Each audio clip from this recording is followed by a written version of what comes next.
ఎప్పుడైనా ఒకటి కోరుకుంటే రెండు లభిస్తే సంతోషమే కదా. మన సిర్లసీమ 2లో కూడా అంతే. డిటిసిపి ప్లాట్ కొంటే ల్యాండ్ అప్రిసియేషన్ అనేది ఒక లాభం, శ్రీగంధం చెట్ల మీద వచ్చే ఆదాయం మరో లాభం. డబుల్ బెనిఫిట్ ఆఫర్ తో సిర్లసీమ 2.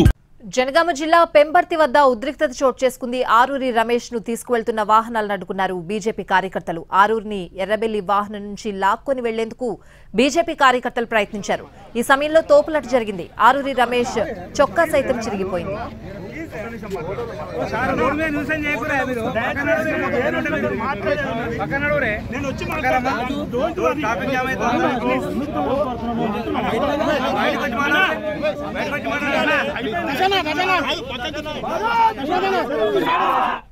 అంతకుముందు హన్మకొండలోని ఆరూరి ఇంటి దగ్గర ఇలాంటి సీనే కనిపించింది. బీఆర్ఎస్ ను వీడేందుకు సిద్ధమైన ఆయన ప్రెస్ మీట్ పెట్టేందుకు రెడీ అయ్యారు. ఇంతలోనే బీఆర్ఎస్ నేతలు ఎంట్రీ ఇచ్చారు.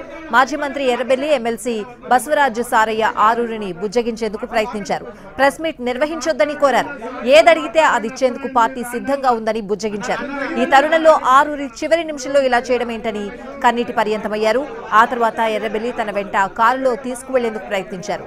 అయితే అనుచరులు అడ్డుకోవడంతో తాను బీజేపీలో చేరాలని నిర్ణయించుకున్నానని, ఇదే విషయాన్ని బీఆర్ఎస్ నేతలకు చెప్పొస్తానని సర్ది చెప్పారు ఆరూరి రమేష్.